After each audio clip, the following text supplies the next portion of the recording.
Comic Relief è un'associazione di beneficenza che organizza qui in Inghilterra il Red Nose Day. In pratica 2 volte all'anno tu compri sto nasone rosso da clown, te lo metti su e tutto quello che viene incassato va in beneficenza. Hanno raccolto in questi anni 76 milioni di pound, una cifra del genere. La giornata la organizzano ogni 2 anni e in quella giornata ci sono tutti i comici, c'è la BBC, no? È proprio un grande show per raccogliere soldi per la beneficenza. Qual è l'aspetto interessante? Che si sono staccati completamente dall'approccio classico delle associazioni o delle onlus o di chi fa charity. Al posto di seguire la direzione classica un po' basata sul senso di colpa, dona se no è un bastardo, no, fanno una roba divertente, piacevole, dove scherzi, ti metti in discussione. Peraltro l'astuzia è che la giornata non la fanno ogni anno, la fanno ogni 2 anni, così almeno doni, poi dici adesso lasciatemi tranquillo per 2 anni, tra 2 anni mi risento di nuovo buono. Red Nose Day è uno degli esempi di come differenziarsi rispetto alla concorrenza. Tutti dicono ecco devi essere unico, devi differenziarti, ma come? Me lo dai un esempio?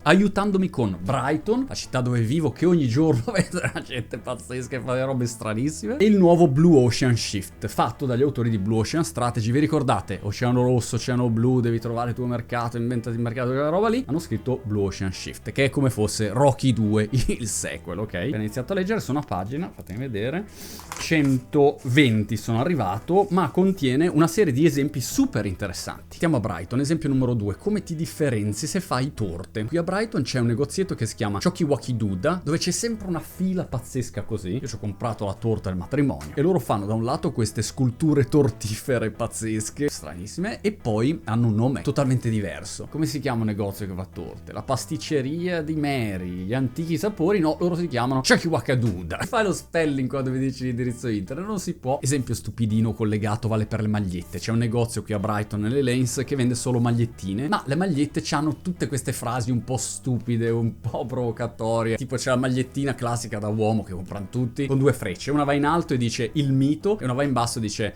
la leggenda. Questa era un po' brutta, lo so, però la maglietta è quella lì. Altro esempio di come fare le cose diverse. Come fai a differenziarti se sei un cinema?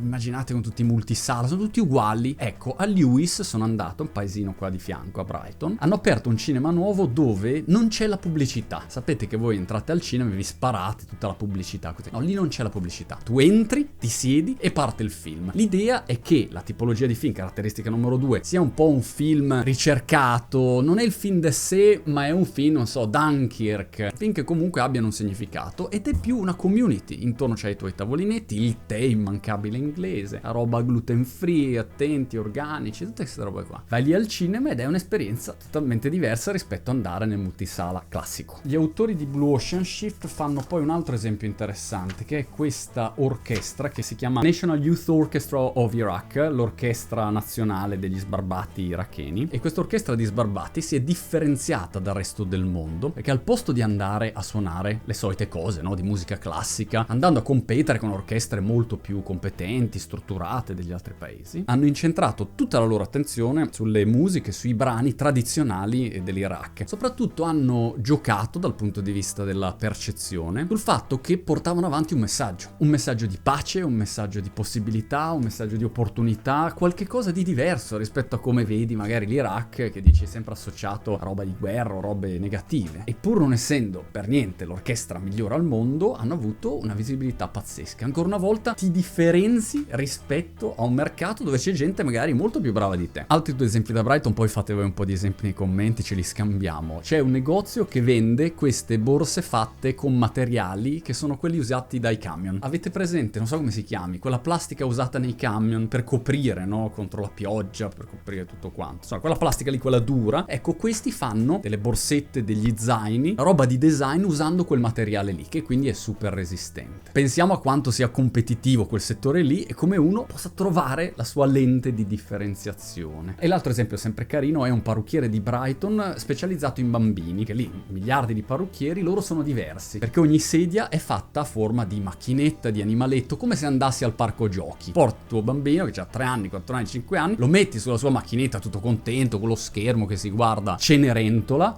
non si guarda più Cenerentola, non lo so perché era così bello secondo me. E intanto gli rasi il capello senza che piange, altra ottima idea per differenziarsi in un mercato pazzescamente affollato. La cosa interessante con cui chiudono loro, dov'è sto libro? È il solito concetto ma sempre dimenticato, che lo scopo oggi non è competere con i concorrenti, c'è troppa concorrenza, c'è troppa roba. Oggi lo scopo e l'abilità è quella di essere così bravi, così diversi, così unici da rendere i concorrenti assolutamente irrilevanti.